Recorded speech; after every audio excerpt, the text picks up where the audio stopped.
Welcome to the channel, Almost Honest. Before you listen to another love story from real life, I ask you to please give this video a like and subscribe to the channel. Thank you. How Sarah Paid the Cab Driver. This is a real-life story from the Infidelity Stories category. The main character of the story is Sarah Mitchell, a beautiful, slim brunette, about 38 years old, married for 11 years, with 2 children. Before the story, she thought she was happily married and well settled. She lived with her husband and children in a small town. At the end of July 2015, Sarah was sent on a business trip, and not just anywhere, to the middle of nowhere, but to New York, to the company's head office. Sarah spent 2 weeks on the business trip. She quickly finished her business at the head office and spent the last few days going to museums and fancy stores. Of course, she wanted to buy a lot for herself, but there was only so much she could afford. The hustle and bustle of New York and the glamorous life had gone to her head. Sarah tells the story herself. I was returning from my business trip in New York to my hometown on a train Friday morning. I had slept well in my compartment, woke up to the sound of the wheels and the banging of train doors. I got up, brushed my hair that had become matted overnight, went to the restroom, washed up, and started getting ready to get off. In New York, of course, I couldn't resist and bought quite a bit, so my suitcase turned out to be pretty heavy. But it was okay. I lifted the suitcase and dragged it toward the vestibule. I just need to get the suitcase onto the platform, and then my husband is supposed to meet me, I thought. My husband David would carry my suitcase to the parking lot and then drive me home. He was probably missing me. He'd start kissing me right away. Or maybe not. Maybe he bought me flowers for my arrival and would give them to me first. Then maybe we'd fool around in bed, and then he'd go back to work.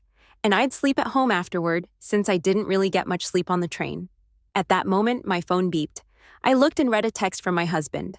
Sorry, I can't meet you at the station. There's an emergency at work. The whole department lost power. Just find your own way home. See you tonight. Well, so much for meeting me, I thought indignantly. An emergency at work? Big deal. He has emergencies at work every day. And how am I supposed to get home now with this suitcase? I really didn't want to drag a heavy suitcase on foot to the bus in the July heat.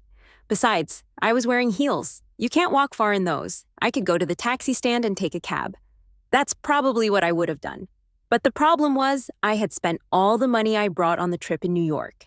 Even though I tried to save, as you know, you can never have enough money in New York. I only had some small change left in my wallet, not enough for a cab.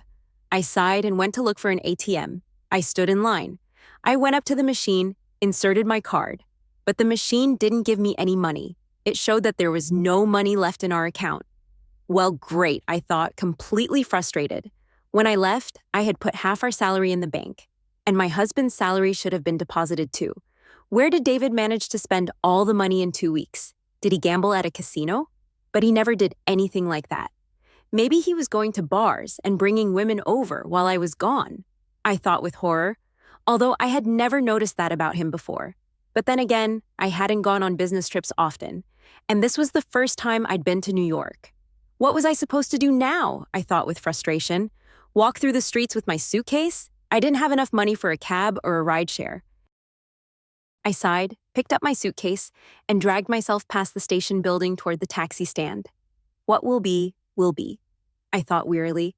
I'll figure something out. At the stand, under the July heat, a few cab drivers were waiting for passengers. I ended up with a driver in an old Ford Focus. Seeing me, a woman dragging a suitcase down the street, the driver skillfully pulled up to the curb, jumped out, and helped put the suitcase in the trunk. Then he politely opened the door for me, and I plopped down wearily on the seat. He walked around the car and got into the driver's seat. The cab pulled away to get off the station forecourt before the driver got a ticket. Where can I take you? The driver asked with a smile. I gave him my address. The driver shook his head doubtfully. The ride was obviously a bit far for him, but he didn't object, nor did he demand double the fare like some drivers do. The driver pulled onto the highway, and the car sped past mansions and country houses. As we drove, I secretly glanced at the driver out of the corner of my eye. He was a young guy with a small black mustache. We chatted a bit along the way. He said his name was Alex, and I introduced myself as Sarah. I didn't feel like giving him my last name, even though he was about 10 years younger than me. He asked where I had been. I told him I had been to New York. I spoke enthusiastically about how much I liked it there, how I went to the Metropolitan Museum of Art. He listened with a hint of irony. He then told me that he used to live in New York and studied at a college there, but didn't finish. Then he moved to our town and had been working as a cab driver for 2 years. Chatting away, I didn't notice how the time on the road flew by, and the car pulled up to my house. The cab stopped, and the driver looked at me expectantly, turning off the meter. I opened my wallet and started rummaging for money that wasn't there. Then I regretfully looked up at the driver and showed him my wallet. "Oh, I'm sorry, I think I lost all my money somewhere at the station," I said, batting my eyelashes in embarrassment like some silly girl. "Right, I see," the driver sighed. Clearly, this wasn't the first time he'd encountered a situation like this. "What's the matter with you, lady? You spend all your money on your business trip and then get into a cab." "Well, you see, I didn't have any other choice," I said honestly. "I had to get home somehow." I glanced around the courtyard with a glimmer of hope, hoping to see one of my neighbors and ask to borrow money for the cab. But as luck would have it, the courtyard was deserted during the day, and I didn't see any acquaintances or neighbors. So I'd have to figure this out myself, I thought with regret. "So how are you going to pay?" the driver asked with a chill in his voice. "Should I call the police on you?" "Please, no police," I asked anxiously. That's all I needed now. A hassle with the authorities, I thought. "Well, how about we go up together to your apartment, you find the money, and pay me there. Deal?" the driver suggested. I was glad he was understanding about my problem and didn't start making a scene right away. But I was still afraid to bring a strange man into my apartment. Who knows what he might do? And my husband might come back from work at the wrong moment for some reason. Even though he said there was an emergency, you never know. It might have ended. Besides, I wasn't even sure we'd have enough cash at home to pay the driver. If my husband had withdrawn all our money from the bank account, maybe we didn't have cash at home either. The amount on the meter was quite substantial. I hadn't expected a cab from the station to be so expensive. I didn't take cabs often and didn't know what the prices were nowadays, but I didn't want to make a scene or put on an act in front of the driver either. Truth be told, the driver seemed like a decent guy to me. He reminded me a bit of my husband, what David was like when he was young, 15 years ago, when I first met him. Honestly, the driver looked like the kind of man I've always been attracted to. I don't know how to explain it, but I felt a liking for him. And I think he liked me too. I smiled sheepishly and stroked the driver's hand, the one resting on the steering wheel. His hand was strong and muscular, like a man used to working. The driver glanced at me with a slight smirk and took my hand in return. I didn't pull away or remove my hand, though I probably should have. He leaned closer to me and unexpectedly kissed me passionately right on the lips. I didn't see it coming, but I responded just as passionately. At that moment, a spark flashed in the emotional space between us. After the long kiss, he pulled back, and we looked at each other. He looked dominant and passionate, and I looked a little frightened. But still, I was in control of the situation. I was older than him and knew what I was doing. "Let's move to the back seat. It'll be more comfortable," he said, looking at me with narrowed eyes. "Not here," I declared in response. "Not in front of the building. The whole building is watching. The neighbors might see." "Okay, not here," the driver agreed. "Let's drive somewhere else." I nodded in agreement. My heart started pounding wildly. My breathing became ragged. I thought I saw the man smirk slightly under his mustache. The driver started the engine, pulled the car away, and smoothly exited the courtyard. He turned a couple of corners. He steered until the car stopped in a dead-end alley, a secluded spot where people rarely pass during the day. Clearly, the driver knew our area well to navigate it like this. The car stopped again, and he turned off the engine. An awkward silence fell. The driver looked at me expectantly. "Is this okay?" he asked me gently. I wanted to object at the last moment, but I had no strength to do so. Besides, it seemed I had no other way out. I couldn't scream, right? That would be awkward. Not only would I not pay, but I'd also get this stranger, who wasn't really at fault, into trouble. I had put myself in this situation. All the events of this strange day had led me here. I thought angrily then that my husband David was to blame for everything. I had dreamed he'd meet me with flowers and shower me with kisses, but David didn't even come for me. An emergency at work, if you please. Get home from the station yourself, somehow. And on top of that, he spent all the money from our account on something without even asking or telling me. Well, I'll show David, I thought vengefully. and all the doubts in my head instantly vanished. I nodded confidently to the driver. I opened the door, got out, brushed off my dress, and joined him in the back seat where there was more space. Besides, the rear windows of his car were tinted, so I was sure we couldn't be seen from outside, even if someone happened to be near the car. The driver and I kissed passionately again, and my heart beat even faster.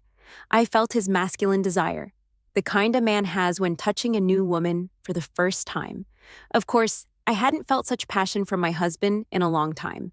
What kind of passion can you expect from a man you've slept with for 10 years and had 2 children with? Just a comfortable, familiar warmth in bed, nothing more. It had been starting to bore me, to be honest. The driver leaned over me, breathing raggedly, and reached to unbutton my dress. I didn't object. On the contrary, obeying an instinctive impulse, I reached back, unbuttoning his shirt collar. That's how it happened between Alex and me, in the backseat of his car. We looked at each other again. He looked satisfied, and beside him sat a slightly embarrassed but composed woman. It was time for me to go. I broke the awkward silence first. "Let's just say that covers my fare," I said to him with a hint of irony. "Of course, no problem," he replied, smiling contentedly. I opened the cab door and got up, straightening my dress and stretching my stiff legs. "Thank you," he said. "You're a wonderful woman." "Thank you too, big boy," I replied ironically, smoothing my dress and fixing my hair. "Maybe we'll see each other again?" he asked with a hint of hope in his voice. That's all I need, I thought with irritation. He already got more than enough for the fare, and now he wants more. "No, that's enough," I cut him off a bit sharply. "We fooled around once, and that's enough. There won't be another time." Truthfully, I felt like I wanted it too, but a respectable woman shouldn't get tangled up in this intrigue for long. I fooled around once, and that's it. I won't let anyone take advantage of me again, I thought then, with the mature mind of a sensible woman. The cab driver took a deep breath, sat back in his seat, closed the door, started the engine, and the cab pulled away. And I was left standing in the alley next to my heavy suitcase. And why did I buy so much junk in New York? I thought with annoyance. I picked up the suitcase and trudged with effort from the alley toward my house. I thought, how strange it would be if someone saw me here and asked why I came to this alley with this suitcase. I grunted my way to the building, dragged the suitcase into the elevator, and pressed the button. The elevator went up to the 6th floor. I pulled the suitcase out, set it in front of the door, and rang the bell. My husband was already home, of course. His emergency at work had obviously ended. He had rushed home and was waiting for me with a box of chocolates on the table. David asked why I was so late. I snorted in annoyance, saying it took me so long because he didn't meet me at the station. David felt guilty and rushed to hug and kiss me as if he hadn't seen me in a year. But I felt kind of listless after what happened with the cab driver, and I didn't have the strength to respond to my husband's eager caresses. I told him I was very tired from the trip, dragged myself to the bathroom, and stood under the hot shower for a long time, feeling the water stream over me. Then I dried off, put on my robe, and went straight to the bedroom, where I lay down on the bed, telling my husband I wanted to sleep first. David didn't object. He went to the living room and stared at the TV. He seemed a bit sulky to me, and I lay under the covers on the bed, sometimes sobbing quietly, sometimes smiling, remembering my adventure from today. It turned out that while Sarah was on her business trip, her husband David had gotten into a car accident. He wasn't hurt, but his BMW was damaged. David had to get the car fixed urgently. Repairing a foreign car turned out to be expensive. That's why he had to withdraw all the money from their bank card. It still wasn't enough, and he had to borrow some. The car wasn't repaired in time for Sarah's return, which is why David couldn't come to the station to meet her. He didn't want to tell her about it so she wouldn't worry unnecessarily, so he made up the story and sent her a text about an emergency at work. When David finally confessed everything, Sarah got angry. She almost gave him a smack on the head. "Why didn't you tell me right away, you idiot?" Sarah fumed. "I had such a hard time getting home, and you lied about an emergency at work. You should have just told me the truth." Anyway, they ended up having a big argument. Of course, Sarah didn't tell her husband the story of how she paid the cab driver. No need for David to know about that, Sarah decided. 2 weeks passed. She and David made up, and life seemed to return to its usual routine. But at night, Sarah would lie in bed next to David, unable to fall asleep. She kept remembering the face and hands of the cab driver named Alex and the details of her fling with him in the car. She hadn't received such tenderness from her husband in a long time. Finally, after another 2 weeks, Sarah made a decision. She took a day off from work. She told her husband she was leaving for a short business trip for the day. She told him not to meet her on her return, that she'd get home by cab herself. In the morning, Sarah put on a dress and heels, did her makeup, and curled her eyelashes. In short, she dressed up. Then she picked up her suitcase, as if she were leaving, and hurried to the door. In truth, the suitcase had almost nothing in it except spare tights, so it was very light. Sarah took almost no money with her, just some change for the bus to the station. Sarah took the bus to the station. She sat in the waiting room for a while, calming down and fighting with herself. Then she went out into the midday heat and, looking around, walked toward the taxi stand. Sarah's wallet was almost empty. Again, she didn't have enough money to pay for a cab back home. Approaching the taxi stand, Sarah looked around. Alex and his old Ford Focus were not there that day. Other drivers, mostly young guys, were waiting around. But Sarah wasn't disappointed. She walked up to the taxi stand and boldly signaled to the first cab driver waiting there. Thank you for watching. Please subscribe to the channel, leave comments, and like the videos you enjoy.